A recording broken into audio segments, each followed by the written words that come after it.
வாசிக்க கேட்போம். யோவேல் தீர்க்க தரிசன புஸ்தகம் 2ஆம் அதிகாரம் 26வது வசனம். நீங்கள் சம்பூர்ணமாய் சாப்பிட்டு திருப்தி அடைந்து உங்களை அதிசயமாய் நடத்தி வந்த உங்கள் தேவனாகிய கர்த்தரின் நாமத்தை துதிப்பீர்கள். என் ஜனங்கள் ஒருபோதும் வெட்கப்பட்டு போவது இல்லை. கண்களை மூடி ஜெபிக்கலாமா? அன்பின் பரலோக பிதாவாகிய தேவனே, எல்லாண்டவரே சுவே, நல்ல தேவனாகிய கர்த்தாவே, அப்பா பிதாவே, ஆசீர்வதிக்கப்பட்டதான இந்த வேளைக்காய் நன்றியுள்ள இருதயத்தோடு நாங்கள் உம்மை துதிக்கிறோம், ஸ்தோத்திரிக்கிறோம். தகப்பனே, இந்த நாட்களிலும் எங்கள் ஆண்டவர் இயேசுவே ஒரு விசை இறங்கி பெரிய காரியங்களை ஆண்டவர் செய்து வழி நடத்துகிறதுக்காக மாத்திரம் நன்றி. நீங்க கிரியைகளை நடப்பிக்கிற தேவன், வசனத்தின் மூலம் நீங்க பேசுகிற தெய்வம். ஜனங்களுடைய இருதயங்களுக்கு தகுந்தவாறு நீங்க பேச வேண்டும். கிரியைகளை நடப்பீங்க. வசனம் உள்ளத்தின் ஆழத்தில் ஊடுருவி பாய்ந்து செல்லும்படியாக ஜெபிக்கிறோம். மகிமைப்படுவீராக. பேசுங்க தகப்பனே. ஆண்டவரே, அடியார்களாக இருக்கிற நாங்கள் கேட்கிறோம். தேவ சித்தமாத்திரம் நிறைவேற்றி மகிழ வேண்டுமாய் நாங்கள் ஜெபிக்கிறோம். பேசுங்க, கிரியைகளை செய்யுங்க. நம்முடைய இருதயங்களுக்கு ஏற்றவாறு ஆண்டவரே பேசுங்கப்பா. நீ வருகை வரைக்கும் இந்த வசனம் பேசிக்கொண்டே இருக்க உதவி செய்யுங்க. இயேசுவின் நாமத்தில் பிதாவே. வாருமையா ஓதகரே, வந்தம் மேகம் கண்ணீரும். வாருமையா ஓதகரே, வந்தம் மேகம் கண்ணீரும். எல்லாரும் பாடுவோம். சேருமையா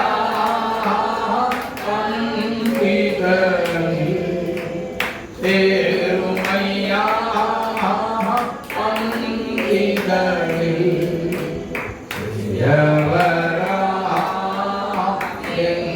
எங்களிடம் ஒளிமங்கி ஏருளாச்சே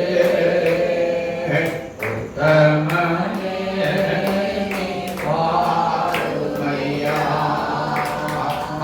ஒளிமங்கி ஏருளாச்சே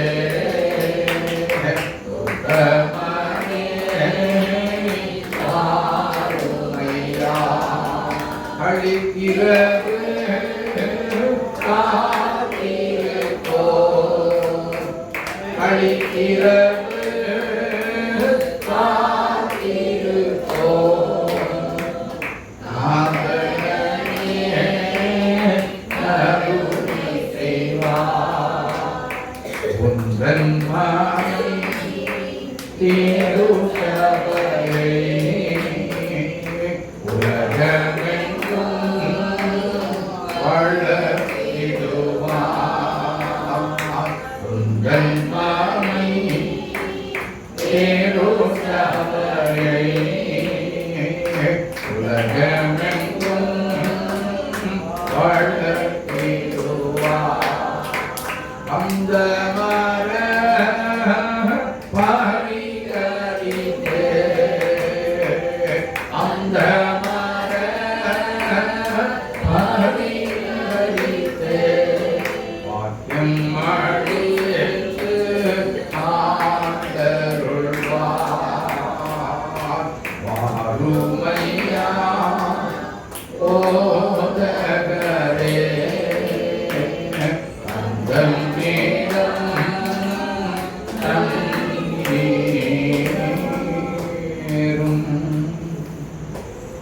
அல்லேலூயா. இயேசு நம்மோட கூட தான் இருப்பார். அவர் ஒருபோதும் நாங்கள் விட்டு என்ன செய்ய மாட்டோம். விலகி என்ன பிரச்சனை வந்தாலும், என்ன போராட்டங்கள் வந்தாலும் நாம் மனம் உடைந்து அழுது விடுகிறோம் இல்லையா? அது மாம்சத்துல வரத்தான் செய்து, ஆனாலும் அடாதபடிக்கு கர்த்தரை நோக்கி பார்க்கும் பொழுது அந்த கர்த்தர் நமக்காக யுத்தம் பண்ண வருகிறார். நமக்குள்ளிருந்து வெளிப்பட்டு அந்த பிரச்சனையை உடைக்கிறார். ஏன் தெரியுமா? சீஷர்கள் படவில் இயேசுவோடு பயணம் செய்யும் பொழுது சீஷர்கள் படவில் தலையணை வச்சு, ஐயா நீங்கள் தூங்குங்க, மீதியை நாங்கள் என்ன செய்கிறோம் பார்த்து கொள்ளுகிறோம் அப்படின்னு சொல்லி எல்லாம் சொன்னோடனே அவரும் பட போயிட்டார். பாருங்க, கடல்ல ஒரு காற்று அடித்தது, பயங்கரமா கொந்தளிக்க ஆரம்பித்தது. முடிவு என்ன ஆயிற்று? சீஷர்கள் அலற ஆரம்பித்தார்கள். ஐயோ, எங்களை காப்பாற்ற ஒருத்தரும் இல்லையா? ஐயோ, எங்களை காப்பாற்ற ஒருவரும் இல்லையா? இந்த நடுக்கடலில் நாங்கள் விழுந்து அமிழ்ந்து போவோமே. சீஷர்கள் அந்த போட்டுக்குள்ள யார் இருக்கார்? போட்டுக்குள்ள யார் இருக்கா? இயேசு இருக்கிறார். யோசித்து பாருங்க, போட்டுக்குள்ள இயேசு இருக்கிறார். நம்முடைய வாழ்க்கையிலும் இயேசு இருந்து கொண்டுதான் இருக்கிறார். அல்லேலூயா. சீஷர்களை மாதிரி பகஸ்ன அடையாதபடி, அலறாதபடிக்கு நம்ம என்ன செய்யணும்? ஏசப்பா, நீங்க என் கூட தான் இருக்கீங்க. இந்த அலை, இந்த காற்று, புயல் காற்று, இதெல்லாம் எங்களுக்கு பெருசா தோணல, நீங்களே பெரியவரா இருக்கீங்கன்னு சொல்லலாம். ஆமே ஆமே. புயல் என்ன செய்யும்? ஓஞ்சி உடனே அடுத்த நிமிஷம் அவர் எந்திரிச்சு என்ன செய்யக்கூடாது? முதல்ல நம்ம போட்டுக்குள்ள தூங்க வைக்க விடவே கூடாது. போட்டு என்பது நம்முடைய வாழ்க்கை. ஆமே. நம்முடைய வாழ்க்கை பயணம் போய்கொண்டே இருக்க வேண்டும். இயேசுவும் கூடவே என்ன செய்யணும்? நம்ம எல்லாம் முடிச்சிருக்கும் போது அவருக்கு என்ன வேலை? போட்டுக்குள்ள தூங்குற வேலையா? தூங்க வைக்காதீங்க, தூங்க வைக்காதீங்க. என்ன செய்யணும்? பாதுகாக்கிற தெய்வம் இயேசு ஒருவர் தான். ஆமே. உன்னை காக்கும்படி நான் உன்னோடு கூட இருக்கிறேன் என்று சொன்ன தெய்வம் நம்முடைய ஆண்டவர் தான். ஆமே. ஆனபடியினால தயவு செய்து யாரும் என்ன செய்யக்கூடாது? அவசரம் அடையாதீங்க. கர்த்தர் நமக்குள்ளதான் இருக்கிறார். அந்த பிரச்சனைகளை காட்டிலும், நமக்கு எதிராக வரக்கூடிய போராட்டத்தை காட்டிலும், சத்துருவால் வரக்கூடிய பயங்களை காட்டிலும் நமக்குள்ள இயேசு பெரியவர். ஒன்றும் செய்யவே முடியாது. அல்லேலூயா. காலையில அப்படித்தான். அதுக்குள்ள ஒண்ணுமே, எதுக்குள்ள? எரிகிற நெருப்புக்குள்ள ஒண்ணுமே இல்ல. எரிகிற நெருப்புக்குள்ள ஒண்ணுமே இல்லையா? அது உடம்பெல்லாம் பற்றி இருந்ததுன்னா என்ன ஆகும்? நம்ம கருகி செத்து போவோமே. ஆனா சாத்ராக், மேஷாக், ஆபேத்நேகோ என்பவர்களை நெருப்புல போட்டுருவோம்னு சொல்லி பயமுறுத்துனாங்க. நீ என்னதான் பயமுறுத்து, அதுக்கெல்லாம் அடிமணிஞ்ச ஆட்கள் நாங்க இல்லை. ஆமே. நாங்க இல்லை, அதுக்கெல்லாம் பயப்பட மாட்டோம். எங்க தேவன் எங்களோடு கூட இருக்கிறார், எங்களை அவர் விடுவிக்க வல்லவர். ஆமே என்று சொன்னார்கள். ஆண்டவர் அவர்களை அந்த நெருப்பின் நடுவிலே போட்ட உடனே உள்ள அவரும் வந்தார். ஆமே. ராஜா பிரமித்து சொன்னான். என்ன சொன்னான்? சாத்ராக், மேஷாக், ஆபேத்நேகோ என்பவர்களே, நெருப்புக்குள்ள அவங்க விழும்போது இல்ல, விழுந்த உடனே கூட ஒருத்தர் வந்து விட்டார். நல்லா புரிஞ்சுக்கோங்க. வெளியே வந்தது எத்தனை பேர்? 4 பேர் இல்ல, 3 பேர் தான் வந்தார். அப்ப அவர் எங்க போனார்? உங்க கஷ்டத்துல ஷேர் பண்றதற்கு இயேசு உங்களை தேடியே வரார். அல்லேலூயா. உங்க பாடுகள், நீங்கள் உபத்திரவம், நெருக்கம், வியாதி, அருமை, கஷ்டம் எல்லாம் இருக்கும் பொழுது உங்களை தேடியே உங்க பிரச்சனைக்குள்ள வர்றார் இயேசு கிறிஸ்து. ஆமென் ஆமென். அதனால நம்ம பயப்பட வேண்டிய அவசியமே.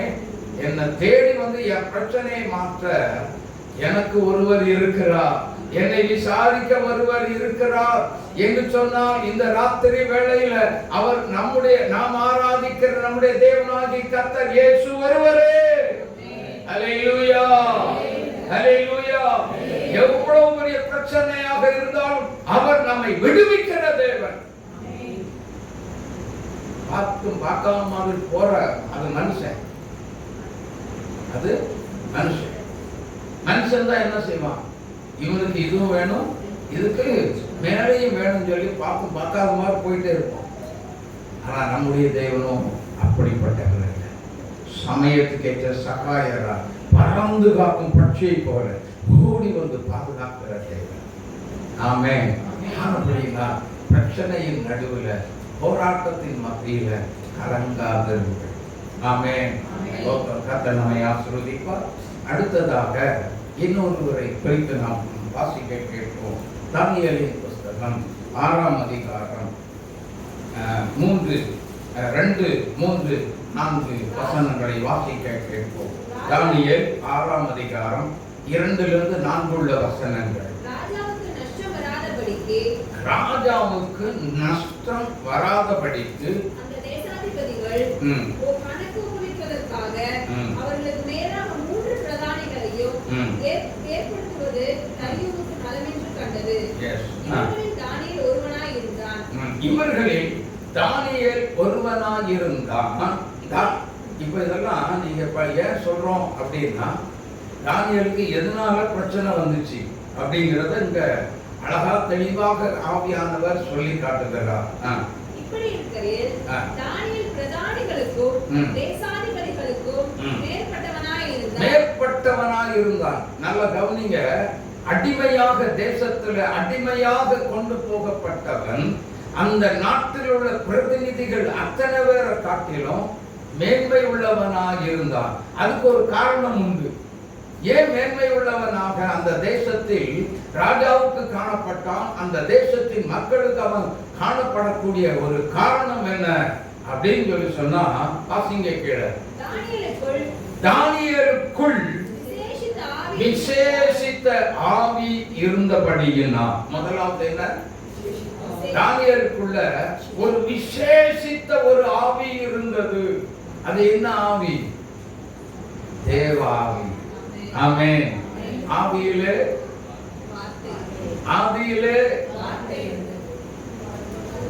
ஜலத்தின் மேல் அசைவாடின ஆவி. அந்த தேவ ஆவிதான் இந்த தானியேலுக்குள் இருந்தது. ஆமென். அப்போ தானியேலுக்குள் விசேஷித்த ஆவி இருக்க வைக்கிறதற்கு அவனுக்கு காரணம் இன்னும் உண்டு. வாசிங்க கீழே. ராஜா நினைத்தான். அப்பொழுது பிரதானிகளும் தேசாதிபதிகளும் ராஜ்யத்தின் விசாரிப்பிலே தானியேலை குற்றப்படுத்தும்படி முகாந்தரம் தேடினார்கள். ஆனாலும் ஒரு முகாந்தரத்தையும் அவர்களால் கண்டுபிடிக்க முடியவில்லை. அவன் உண்மை உள்ளவன். முதல்ல தானியேலுக்குள்ள என்ன இருந்தது? விசேஷித்த ஒரு ஆவி. இரண்டாவது, அவன் அடிமையாக கொண்டு போகப்பட்டாலும் அடிமையாக இருக்கிற தேசத்துல இருக்கிற அந்த ஆளுகை செய்து கொண்டிருக்கிற ராஜாவுக்கு அந்த தானியேல் உண்மை உள்ளவனாக இருந்தான். கரந்தட்டி இயேசுவை மகிமைப்படுத்துங்க. ஹல்லேலூயா. அந்த விசேஷித்த தேவ ஆவியும் சரி, அவனுடைய உண்மை உள்ள ஒரு ஆவியும் சரி, உண்மையும் சரி, அவனை தேசத்தில் உயர்த்தியது. ஹல்லேலூயா. ஏனென்றால் வேதம் சொல்லுகிறது, உண்மை உள்ளவன் பரிபூர்ணமான ஆசீர்வாதத்தை பெறுவான் என்று வேதம் சொல்லுகிறது. அப்போ அந்த தேசத்துல அவன் எத்தனையோ மக்கள் இருந்திருப்பாங்க. தானியேலை விட விசேஷித்த பிரில்லியன்ட்டா நிறைய பேர் இருந்திருப்பாங்க. அவங்களுக்கெல்லாம் ராஜா மேல கண்ணு போகல. ஏன் இந்த தானியேல் மேல கண்ணு போச்சுது? கண்ணு போச்சதுன்னா அதுக்கு முன்னாடி நீங்க 4ஆம் அதிகாரத்துல எல்லாம் படிச்சு பாத்தீங்கன்னா தெரியும். தானியேல் ராஜா ஒரு சொப்பனம் காண்றான், அதுக்கெல்லாம் அர்த்தம் சொல்றாரு. ஆமென். மறை பொருளை வெளிப்படுத்துகிற தேவன் தானியேலுக்கு. ஆமென். இப்போ நல்லா புரிந்து கொள்ளுங்க. அந்த தானியேலின் தேவன் தான் நம்முடைய தேவன் என்று சொல்லுகிறோம். நமக்குள் அந்த விசேஷித்த ஆவி இருக்கிறதா இல்லையா? இரண்டாவது, தானியேலுக்குள்ள இருந்த ஒரு உண்மை உள்ள ஒரு காரியம் நமக்குள் இருந்ததா இல்லையா? இந்த ரெண்டும் தான் அவனை உயர்த்த காரணம் அப்படின்னு அதோட நின்றாதீங்க. இன்னும் காரணங்கள் உண்டு. என்னவென்றால் வாசிங்க தானியேல் 6ஆம் அதிகாரம் 10வது வசனத்தை படிங்க. 7வது வசனத்திலிருந்து படிங்க. அங்க இப்ப இந்த வசனத்துல, இந்த 7வது வசனத்துல தாங்க அவங்க சில தந்திரங்களை கண்டுபிடிச்சு என்ன பண்றாங்க, தானியேல் மீது பொறாமை கொண்ட ஜனங்கள் தானியேலை எப்படியாவது விளத்தள்ள வேண்டும், தானியேலை எப்படியாவது முறியடிக்க வேண்டும், தானியேலை அழித்து விட வேண்டும், இந்த தேசத்துல அவன் உயிரோடு இருக்க கூடாது அப்படிங்கிற ஒரு எண்ணத்துல சதி திட்டங்கள் நடக்கிறது. வாசிங்க. 30 நாள் வரைக்கும் யாரையுமே என்ன செய்யக்கூடாது, வணங்கக்கூடாது.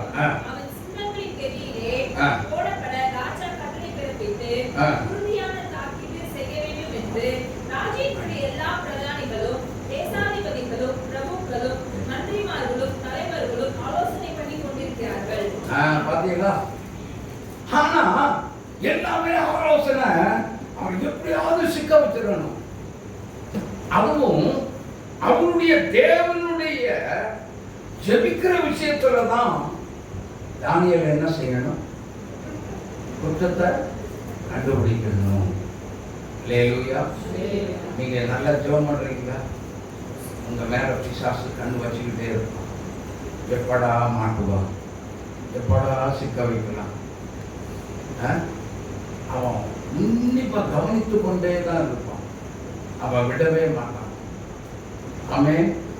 ஜெபிக்கிற தேவ பிள்ளைங்க, அனுதினம் கர்த்தருடைய சமூகத்தில் வந்து காத்து கொண்டிருக்கிற பிள்ளைங்க, உங்க சரீரத்தை வரைக்கும் அவன் சும்மா விடவே மாட்டான், தொடத்தான் செய்வான்.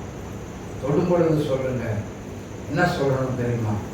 இந்த மாதிரி சரீரத்துல வேலைகணத்தை கொண்டு, வியாதியை கொண்டு என்னை மடங்கடிக்கலாம் அப்படின்னு நினைச்சு என்ன உன்னால முடியாது. நான் தான் ஜெயிப்பேன்னு சொல்றேன். அல்லேலூயா, அல்லேலூயா. நேற்று நான் நல்ல கவனிங்க, நான் வழக்கம் போல 6 மணிக்கு நான் எப்பவுமே இங்க வருவேன், சபைக்கு வருவேன். நேற்று நான் எனக்கு நடந்தது தான் சொல்றேன். 6 மணிக்கு வந்து உட்கார்ந்தா என்னால ஜெபிக்க முடியல. கொட்டாய் வருது சரீரத்துல, என்னென்னவோ என்ன பண்றதுன்னு எனக்கே ஒண்ணுமே புரியல. நான் கொஞ்சம் ஒரு 1/2 மணி நேரம் 3/4 மணி நேரம் கம் கட்டி 1 மணி நேரம் உட்கார்ந்தேன். ஆனால் அதுக்கு மேல என்னால உட்கார முடியல. சரி, கொஞ்ச நேரம் போய் தூங்கி பார்ப்போம் அப்படின்னு சொல்லி நான் அந்த இடத்த விட்டு எழுந்து வீட்டுக்கு போறது பட்டாத பாடுபட்டு தான் வீட்டுக்கு போனேன். தலை சுற்றி ஒரு பக்கம் என்ன நடக்குதுன்னே எனக்கே புரியல. நான் வீட்டுக்கு போனேன். சரி, கொஞ்ச நேரம் தூங்குவோங்க அப்படின்னு நினைச்சிட்டு கட்டில படுத்தேன். தூக்கமும் வரல. பாருங்க, கொடூரமான ஒரு வேலைக்கு. சரி, படுத்துக்கிட்டே சொன்னேன், ஆண்டவரே இது என்னங்கிறது எனக்கு ஒன்றும் புரியல. ஆனாலும் இந்த கலகினத்தை காட்டில் நீங்க பெரியவங்க, நீங்க எல்லாத்தையும் நீங்க பார்த்து கொள்வீங்க அப்படின்னு சொல்லி சொன்னா கூட கொஞ்சம் அதிகமாகுது. ரொம்பவே ரேஸ் ஆகுது அந்த வேலைக்கு. ஆனா என்ன பண்ணுதுன்னு எனக்கு வாய் திறந்து சொல்ல தெரியல. நான் என் மகாட்ட சொன்னேன், ஏம்மா எனக்கு அப்பாவுக்கு என்ன பண்ணுதுன்னு எனக்கு சொல்ல தெரியல அப்படின்னு சொல்லிட்டு மறுபடியும் என்ன பண்ணேன், கண்ணை மூடி பார்க்க தூக்கம் வரல. ஆண்டவரே நீங்க எடுக்கிற நேரம் வந்ததுன்னா என்னை பசுத்தப்படுத்தி என்ன செய்யுங்க அதையும் சொல்லி பார்த்தேன். அதுக்கும் கர்த்தர் செவி கொடுக்கிற மாதிரி இல்லை. சரி, ஒரு 10 நிமிஷம் இருக்கும். இந்த வார்த்தை கடைசி வார்த்தை தானே ஆண்டவர்கிட்ட சொல்றது. 10 நிமிஷம் இருக்கும். என்ன அறியாத அந்த பெட்டில் எந்திரிச்சு உட்கார்ந்து தேவ சமூகத்துல முழங்கால் எப்பவும் போடுற மாதிரி முழங்கால் போட்டு ஜெபிக்க ஆரம்பித்தேன். ஆவியானவர் என்னை பலப்படுத்தினார். அன்றோடு மறைந்தது. ஆமென். அந்த நிமிஷமே விலகி போயிடுச்சு. அப்பதான் ஆண்டவர் சொன்னார், மகனே இது ஒரு சத்துனுடைய போராட்டம். ஆமென். அல்லேலூயா. அப்பதான் சொல்லணும், நம்ம என்ன செஞ்சிருக்கணும், என்னை பலப்படுத்துகிற கிறிஸ்துவினாலே எல்லாவற்றையும் செய்ய எனக்கு பலன் உண்டு அப்படின்னு நீ சொல்லியிருக்கணும் அப்படின்னாரு. அல்லேலூயா. அதுக்கு தானே வாக்குத்தத்தம் கொடுத்தாரு. யோசித்து பாருங்க. இதே மாதிரி தான் தானியேல் என்ன பண்றாருன்னா, அந்த தடை, அந்த பத்திரத்துக்கு தடை, பத்திரத்துக்கு ஜெபத்துக்கு தடை வந்துருச்சுன்னு சொல்லி தெரிஞ்சும் தானியேல் 6ஆம் அதிகாரம் 10வது வசனத்துல கடைசி பகுதியை நீங்க படிச்சு பார்த்தீங்கன்னா தெரியும். தானியேல் தினமும் 3 வேளை ஜெபம் பண்ணி தன் தேவனுக்கு முன்பதாக, அந்த வசனத்தை படிங்க. தேவனுக்கு முன்பாக என்னமா எல்லாம் சொல்லுங்க, முழங்கால் படியிட்டு ஜெபம் பண்ணி ஸ்தோத்திரம் செலுத்தினான். ஹல்லேலூயா, ஹல்லேலூயா. தினமும் எத்தனை வேளை? சங்கீதம் 55:19 வாசிங்க. என்ன பிரகாரமா? ஆதி முதலாய் வீற்றிருக்கிற தேவன் கேட்டு அவர்களுக்கு பதிலளிப்பார். 17வது வசனம் படி. அந்தி சந்தி மத்தியான வேளைகளில் நான் தியானம் பண்ணி முறையிடுவேன். அவர் என்னுடைய சத்தத்தை என்னைக்கு கேட்பார்? கேட்டு விட்டார். ஆமென். சங்கீதம் 65:2வது வசனத்தை வாசித்து பார்க்கும் பொழுது வேதம் சொல்லுகிறது, ஜெபத்தை கேட்கிறவரே. அப்ப ஜெபத்தை கேட்கிறவர் உடனே பதில் தருவார் அப்படின்னு நம்ம விசுவாசிக்க வேண்டும். ஆமென். ஹல்லேலூயா. தானியேலுக்கு அந்த பயமே, தடை பத்திரம் கையெழுத்து வச்சாச்சு. தானியேலுக்கு இதுல எல்லாம் ஒண்ணும் இல்லைங்க, என்னை ஜெயிக்க முடியாது இந்த சட்டம், என்னை ஒண்ணுமே, என் ஜெபத்தையும் தடை செய்ய முடியாது, நீ என்னதான் சொன்னாலும் ஜெபத்தை நிறுத்தவும் மாட்டேன். அல்லேலூயா, அல்லேலூயா. உலகத்துக்குள்ள 1000 சட்டங்கள் வரும் போகும், ஆனால் சட்டம் சட்டமாத்தான் இருக்கணும், ஜெபம் ஜெபமாத்தான் இருக்கணும். கர்த்தரை தேடுகிற, தேவ சமூகத்தை நித்தமும் நாடுகிற பிள்ளைகளுக்கு எந்த சட்டம் வந்தாலும் ஜெயம் உண்டாகும், வெற்றி உண்டாகி இருக்கும். கரங்களை உயர்த்தி அல்லேலூயா. ஜெயம் உண்டு, தோல்வி இல்லை. தானியேல் விசேஷித்த ஆவி இருந்தபடியினால், தேவனுடைய பிள்ளைகளே, தானியேலுக்குள்ள ஒரு விசேஷித்த ஆவி இருந்தபடியினால் எனக்குள்ள உங்களுக்குள்ள இருக்குதா இல்லையா? நம்ம சொல்ல முடியுமா? நான் சொல்ல முடியுமா? நீங்க சொல்ல முடியுமா? விசேஷித்த ஒரு ஆவி இருந்தபடியினால். அப்ப நாம என்ன செய்யறோம்? அவர் 3 வேளை ஜெபம் பண்ணாரு, நம்ம என்ன செய்யறோம்? 3 வேளை மூக்கு முட்டை தின்னு போடுறோம். அது இல்லாத குறைக்கு சைடுல ஸ்நாக்ஸ் வேற இல்லையா? சொல்லுங்க, யோசித்து பாருங்க. அது இது நொறுக்கு தீனி தின்னு போடுறோம். ஆனா அவர் அப்படி இல்லை. அவர் சாப்பிட்டாரோ சாப்பிடலையோ அதெல்லாம் பிரச்சனை கிடையாது. தினமும் 3 வேளை தன் தேவனுக்கு முன்பதாக முழங்கால் படியிட்டு ஜெபம் பண்ணி ஸ்தோத்திரம் செலுத்தினார். இந்த கூட்டத்துக்குள்ள நான் கேட்கிறேன், தினமும் 3 வேளை ஜெபிக்கிறது எத்தனை பேர்? 1 2 பேர். மற்றவங்களுக்கெல்லாம் 2 டைம், 2 நேரம் ஜெபிக்கிறோம். 2 நேரம் அப்படிங்கிறது எத்தனை மணி நேரம் உங்களுக்கு டைம்? ஆத்திரம் தோத்திரம் ஆமேனா 1 மணி நேரமாவது வேதம் சொல்லுகிறது. வேதம் என்ன சொல்லுகிறது? மத்தேயு 26 40-41 வசனங்களை வாசிக்க கேட்போம். பின்பு அவர் சீஷர்களிடத்தில் வந்து அவர்களின் திருப்பணிகளைக் கண்டு பேதுருவை நோக்கி, நீங்கள் 1 மணி நேரமாவது என்னோடு கூட விழித்திருக்க கூடாதா? நீங்கள் 1 மணி நேரமாவது என்னோடு கூட விழித்திருக்க கூடாதா? எதுக்கு விழித்திருந்து என்ன செய்யணும்? ஜெபிக்க வேண்டும். கொலோசையர் 4:2 வாசித்து பாருங்கள். அங்கே வேதம் சொல்லுகிறது, என்ன சொல்லுகிறது? கைவிடாமல் ஜெபம் பண்ணுங்கள். கைவிடாமல் ஜெபம் பண்ணுங்க. ஸ்தோத்திரத்தோடு கூடிய ஜெபத்தில் என்ன செய்யுங்க? விழித்திருங்கள் என்று சொல்லி தெளிவாக சொல்லி இருக்கிறார். அப்போ 1 மணி நேரம் ஜெபம் பண்ணாலும் நம்ம விழித்திருந்து தான் என்ன செய்யணும்? ஜெபிக்க வேண்டும். அல்லேலூயா. அந்த 1 மணி நேர ஜெபமானது நாம் ஜெபிக்கிற ஜெபம் பரலோகத்துக்கு போகாம போகாதா? போகணும். எத்தனை பேர் போகணும்னு நினைக்கிறீங்க? ஒன்று சொல்லட்டுமா? நீங்க என்னதான் அந்நிய பாஷையில பேசினாலும் சரி, துதி ஸ்தோத்திரம் இருக்கிற ஜெபம் மாத்திரமே அங்கே கடந்து செல்லும். ஹல்லேலூயா, ஹல்லேலூயா. வேற ஜெபத்துக்கெல்லாம் செல்லுபடி ஆகாது. ஹல்லேலூயா. நீங்க உங்க தேவைகளை மாத்திரம் சொல்லுவோம். ஜெபத்துல 1 மணி நேரம் சொல்றோம் அப்படின்னா நம்முடைய தேவைகளை மட்டும்தான் நாம சொல்லிக்கிட்டு இருப்போம். நம்முடைய தேவைகளையே சொல்லி சொல்லி அதுக்கப்புறம் இயேசுநாதரை எதிர்பார்க்கிறது என்னன்னா, கம்ப்ளீட்டா இப்போ எதிர்பார்க்கிறது வேற ஒண்ணும் எதிர்பார்க்கிறது இல்ல, ஆசீர்வாதத்தையே எதிர்பார்த்து காத்திருந்தே ஜெபிக்கிறோம். உண்மைதானே?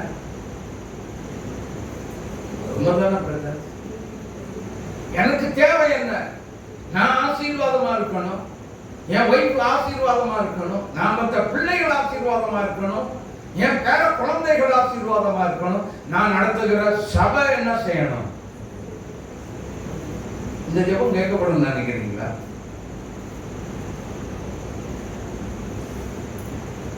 இந்த ஜெபம் கேட்கப்படும் என்று நினைக்கிறீங்களா? 1 சாமுவேல் 12ஆம் அதிகாரம் 23வது வசனத்தை வாசிங்க. அப்படிப்பட்ட ஜெபங்களுக்கு ஒரு பதில் வருகிறது பாருங்க. நானும், நல்ல கவனிங்க, நானும் உங்களுக்காக விண்ணப்பம் செய்யாதிருப்பேனே ஆகில் கர்த்தருக்கு விரோதமாக பாவம் செய்கிறவனாய் இருப்பேன், அது எனக்கு தூரமாய் இருப்பதாக. தானியேல் என்ன ஜெபம் பண்ணாருங்கிறது யார் எதுவும் சொல்ல படவே இல்லை. ஆனா ஆவியானவர் அதுக்கு விளக்கம் கொடுக்கிறார். என்ன விளக்கம் கொடுக்கிறார்? நல்லா புரிஞ்சுக்கோங்க. தானியேல் ஜெபித்த விதங்களை பாருங்க. தான் எருசலேமுக்கு நேராக பலகணிகளை திறந்து, தாம் தேசத்துக்கு நேராக பலகணிகளை திறந்து, தாம் தேசத்தின் மேலே பற்றுதல் உள்ளவராய், தாம் தேசத்தின் மேலே ஒரு ஆசை உள்ள ஒரு தேவ மனிதனாய், என்னைக்கு என் தேசத்துக்குள்ள கொண்டு போகிறீங்க, என்னைக்கு இந்த அடிமைத்தனத்திலிருந்து நாங்கள் விடுதலையாகி என்னுடைய தேசத்துக்கு நாங்கள் போக முடியும், எங்களை எப்பொழுது கொண்டு போக போகிறீர்? தானியேலுக்குள்ள அப்படிப்பட்ட ஒரு வாஞ்சை, தாகம், தான் தேசத்தை குறித்த ஒரு பாரம் இருந்தது. ஆமென். இந்தியாவை குறித்த பாரம் யாருக்குள்ளெல்லாம் இருக்கு? எத்தனை பேருக்குள்ள இருக்கிறது? எத்தனை பேர் நாம தேசத்தின் செழிப்பிற்காக நாம் எத்தனை பேர் ஜெபிக்கிறோம்? தேசத்தின் ஆசீர்வாதத்துக்காக எத்தனை பேர் ஜெபிக்கிறோம்? அதனால்தான் தானியேலினுடைய காரியங்கள் எல்லாமே ஜெயமா இருந்துச்சு. தெரியுமா உங்களுக்கு? விசேஷித்த ஆவி இருந்தது மட்டுமல்ல, அவன் உண்மை உள்ளவன் என்பது மட்டுமல்ல, 3 வேளை தின்னானோ திங்கலையோ, சாப்பிட்டானோ சாப்பிடலையோ, பசிச்சோ பசிக்கலையோ தெரியாது, ஒரே ஒரு காரியத்தை உருப்படியா செய்தார் தானியேல். தினமும் 3 வேளை, தினமும் 3 வேளை, தினமும் 3 வேளை ஜெபித்த தானியேல். அப்போ ஜெபிக்கிறதுல உண்மை உள்ளவராக இருந்திருக்கிறார். ஹல்லேலூயா, ஹல்லேலூயா. எனக்கு பிரியமான தேவனுடைய பிள்ளைகளே, அதன் பிற்பாடு அந்த தானியேல்ல என்ன நடக்குதுன்னு 13வது வசனத்திலிருந்து படித்து பாருங்க. அப்பொழுது அவர்கள் ராஜாவை நோக்கி சிறைப்பிடிக்கப்பட்ட யூதேயா தேசத்தின் புத்திரரே, தானியேல் என்பவன் உண்மையும் நீ கையெழுத்து வைத்து கொடுத்த கட்டளையை மதியாமல், உங்களையும் மதிக்கல, உங்க கட்டளையும் என்ன செய்யல, மதிக்கல. மதிப்பு மரியாதையே கிடையாது. அல்லேலூயா. அப்படின்னா அர்த்தம் என்ன தெரியுமா? அந்த தானியேல் அந்த மாதிரி காரியங்கள் தடை வந்துச்சா அதை கண்டு கொள்ளவே இல்லை. அல்லேலூயா. அது எனக்கு பெருசு இல்ல, நான் ஆராதிக்கிற தேவன் தான், நான் தினமும் 3 வேளை ஜெபிக்கிற என் தேவனாகிய கர்த்தரை நோக்கி நான் ஜெபித்துக் கொண்டிருக்கிறேனே, எனக்குள் இருந்த அந்த ஜெபத்தை செய்ய என்று சொல்லி என்னை நேரத்தையும் காலத்தையும் கொடுக்கிற கர்த்தர், அவருக்கே மகிமை. ஆமென். அவர் ஒருவருக்கே என்னுடைய கனத்தை நான் செலுத்துவேன். அவர் ஒருவரே மதிப்புக்கும் மரியாதைக்கும் உரியவர். நினைச்சுதான் இத ஒரு உதாசீனம் பண்ணினான். அந்த தேசத்தின் ராஜாவையும் அவனுடைய கட்டளையும் என்ன செய்யல, மதிக்கவே இல்லை. உடனே தள்ளினான். இது எனக்கு தேவையில்லாத ஒன்று அப்படின்னா. ஆனா வேதம் என்ன சொல்லுகிறது? உங்களுக்கு மேல அதிகாரிகளுக்கு என்ன செய்யுங்க, கீழ்ப்படிந்திருங்கள் என்று சொல்லி சொல்லுகிறது. அப்ப இதுக்கு ஏன் கீழ்ப்படியல தானியேல்? இதெல்லாம் பிசாசு கொண்டு வருகிற ஆலோசனை. இதற்கு மதிப்பு கொடுக்க வேண்டிய அவசியம் இல்லை. அல்லேலூயா, அல்லேலூயா. ஆமா, ஏன்டா இப்படி எல்லாம் உட்கார்ந்துட்டு இருக்கீங்க, கொஞ்ச நேரமாவது போய் ரெஸ்ட் எடுங்கன்னு சொல்லி சொல்லுவாங்க. நான் காது கொடுத்து கேட்கவே மாட்டேன். இதனால சரீரத்தில் பிரச்சனை வரட்டும், வந்தாலும் வரட்டும், கர்த்தர் எல்லாவற்றையும் பார்த்துக் கொள்வார் என்று சொல்லிவிட்டு யார் என்ன சொன்னாலும் காது கொடுத்து வாங்கவே மாட்டேன். என் தேவன் எனக்கு கொடுத்த தரிசனம் முக்கியம். ஆமென். அந்த தரிசனத்தின் படிதான் தாகத்தோடு இரவெல்லாம் 10 மணி ஆன நேரம் இங்க ஓடி வந்துடுவார் ஜெபிப்பதர். ஆமென். கர்த்தரோடு பேசலாமே, ஒவ்வொரு நொடியும் பேசலாமே. ஆமென். அவர் நம்மோடு பேசுவார், அவர் நம்மோடு பேசுவார். சபையின் விசுவாசனுடைய பிரச்சனைகள் அத்தனை நம்ம சொல்லலாம். அவர் கண்டிப்பாக கேட்பார். கட்டாயம் நமக்கு என்ன வரும்? பதில் வரும், பதில் வரும். ஊழியக்காரன் மட்டும்தான் வருவான் இல்லை. நீங்கள் அதே விதமாகவே துணித்தால் நிச்சயம் உங்களுக்கும் பதில் வரும். ஆமென். கட்டாயம் பதில் வருங்க. உங்க வீட்டுக்குள்ளே நீங்க ஜெபம் பண்ணுங்க. உங்க வீட்டுக்குள்ள உட்கார்ந்து என்ன செய்யுங்க, 3 வேளையும் குறைந்தது 1 மணி நேரமாவது அதிகமா என்ன செய்யுங்க, துதித்து ஸ்தோத்திரம் பண்ணி ஜெபம் பண்ணிட்டே இருங்க. அல்லேலூயா. ஆமா, கீழே வாசிங்கம்மா. ராஜா இந்த வார்த்தைகளை கேட்டபோது மனதில் மிகவும் சஞ்சலப்பட்டு தானியேலை காப்பாற்றும்படிக்கு அவன் பேரில் தன் மனதை வைத்து அவனை தப்புவிப்பதற்காக சூரியன் அடைகிற வரைக்கும், அஸ்தமிக்கிற வரைக்கும் பிரயாசப்பட்டுக் கொண்டிருந்தான். என்ன பண்ணியிருந்தான்? ரொம்ப ட்ரை பண்ணிட்டு இருந்தான். தானியேலுக்கு சப்போர்ட் யார்? அங்க ஒருத்தர் கர்த்தர் எழுப்பிட்டார். அல்லேலூயா. தேவ பிள்ளைகளுக்கு ஆதரவா கர்த்தர் ஒருவரை எழுப்பிவிட்டார். ஆனா தேசத்தின் முதன்மையானவன் தான். கீழே என்ன சொல்றாங்க தெரியுமா? ராஜாவே, நீங்க முத்திரையிட்ட அந்த தாக்கீது ஒரு நாளும் மாற்றப்படக்கூடாது அப்படின்னு சொல்றாங்க. நீங்க அதை மாத்திராதீங்க, தானியேலுக்காக மாத்திராதீங்க. ஆமென். அவன் வந்து அடிமை. அந்த தேசத்து மக்களுடைய குரலை கேட்க கேட்க தான் ராஜா என்ன சொல்லுகிறான், சரி உங்க இஷ்டம். கொண்டு போய் என்ன செய்யுங்க, சிங்க கவியில கொண்டு வந்து போடுங்க. சரி, இப்ப சிங்க கவியில கொண்டு போடுவதற்கு ஆயத்தமாகி விட்டாச்சு. இப்ப சிங்க கவியில கொண்டு வந்து என்ன செய்யணும், போடணும். ஆனா சிங்கம் எப்படி இருக்கு நல்லா புரிஞ்சுக்கோங்க. சரித்திரத்தை ஒரு நாள் நான் படித்த பொழுது சிங்கம் ஒரு வாரமா பட்டினி. எத்தனை சிங்கம் தெரியுமா? 6 சிங்கம் உள்ள இருந்து. அல்லேலூயா. ஆமா, தேவனுடைய பிள்ளைகளே நன்றாக கவனிக்கணும். 6 நாள் பட்டினி பசியோட இருக்கிற ஒரு அந்த 6 சிங்கத்துக்கு முன்னாடி தூக்கி அவங்க போட்டா எப்படி இருக்கும் சொல்லுங்க? நம்மளை விட்டு வைக்குமா? உடனே கட்டிச்சு உடனே அப்பவே ஒழுங்கு சாப்பிடும் இல்லையா? யோசித்து பாருங்க. தானியல சிங்க கவிகளை குழந்தை போட்டுட்டாங்க. போடும்போதே போடுறதுக்கு முன்னாடியே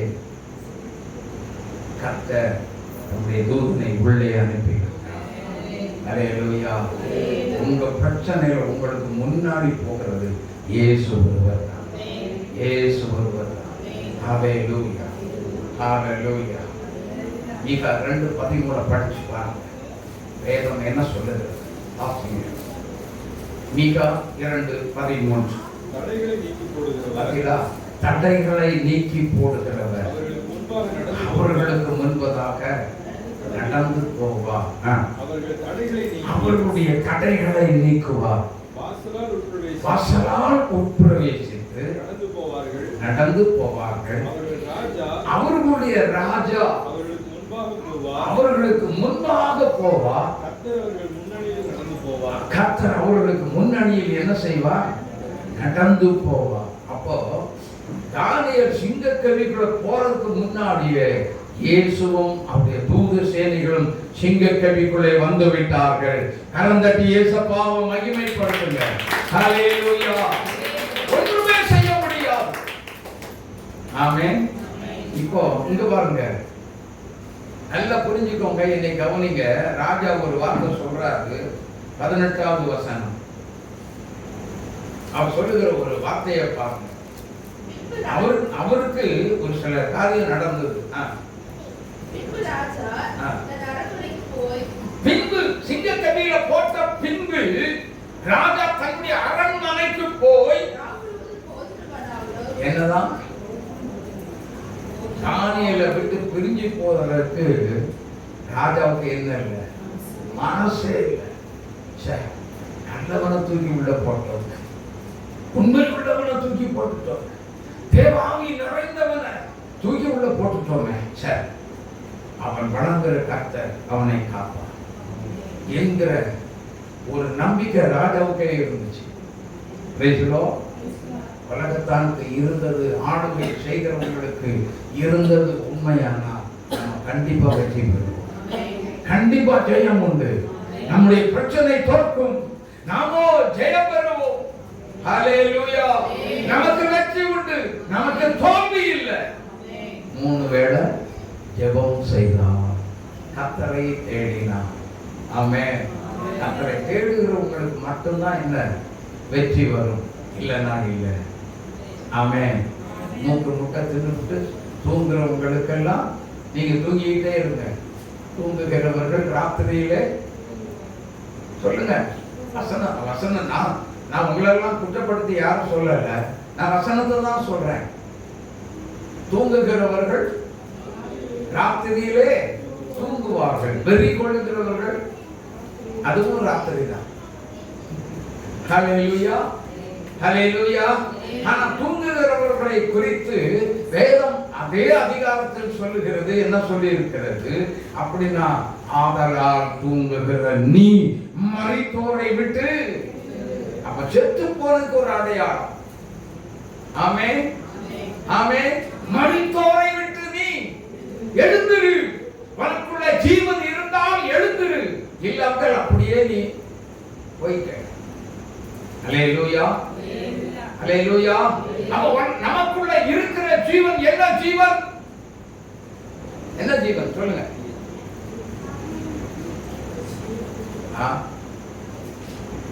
யோவான் 5ஆம் அதிகாரம் 20வது வசனத்தை படிங்க. அதுல ஒரு ஜீவன் இருக்கு, படிங்க.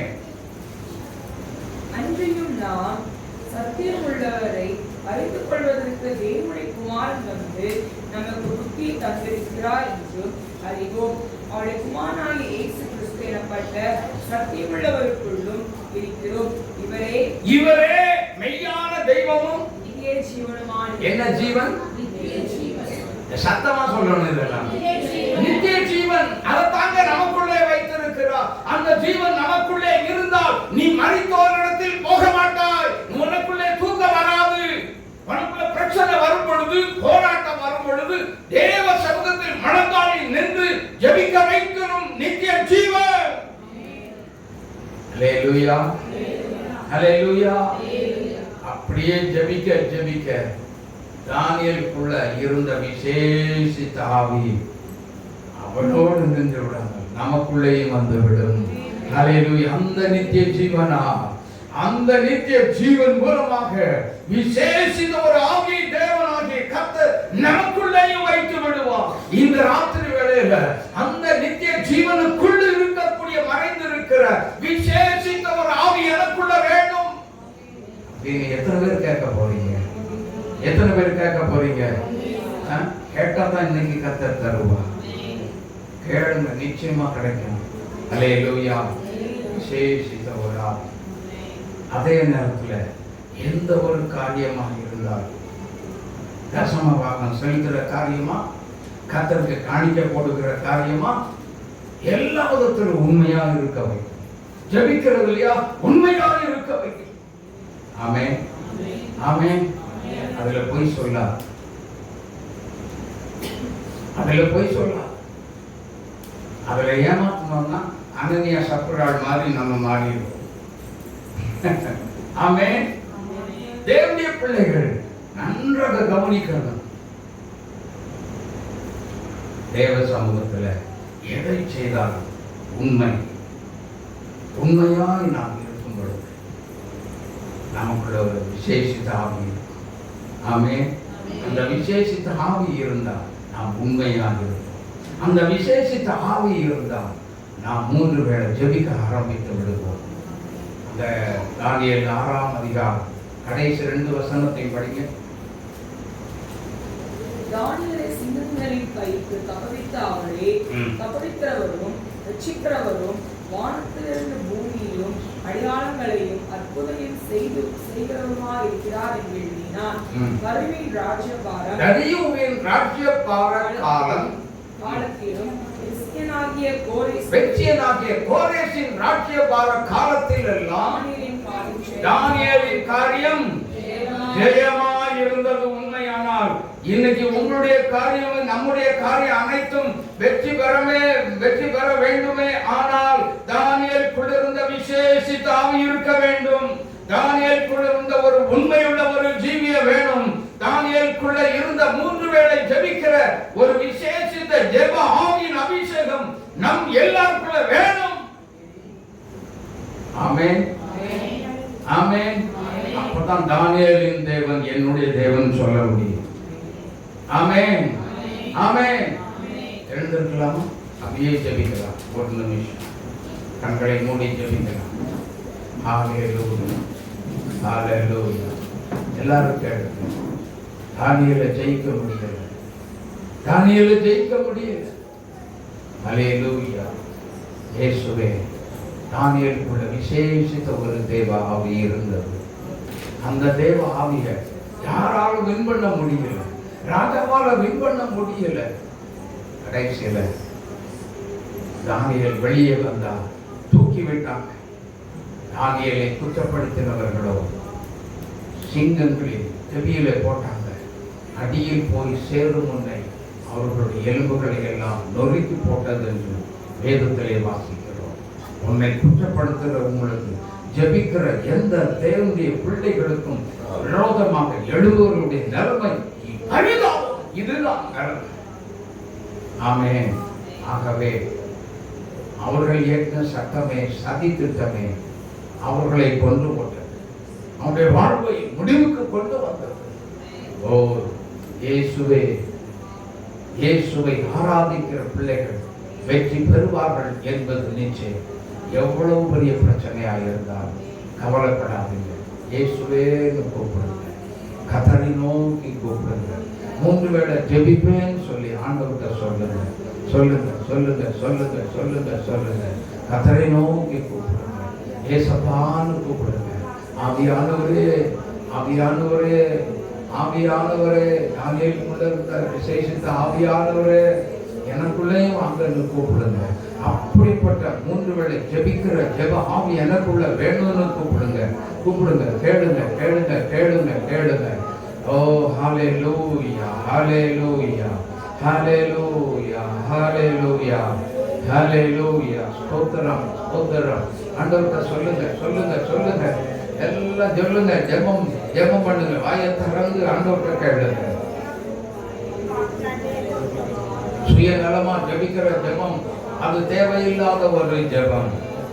சுயநலமா ஜெபிக்கிற ஜெபம் அது தேவன் விரும்பாத ஒரு ஜெபம். அது அப்படிப்பட்ட ஜெபம் வேண்டாம் தேவ பிள்ளைகள்.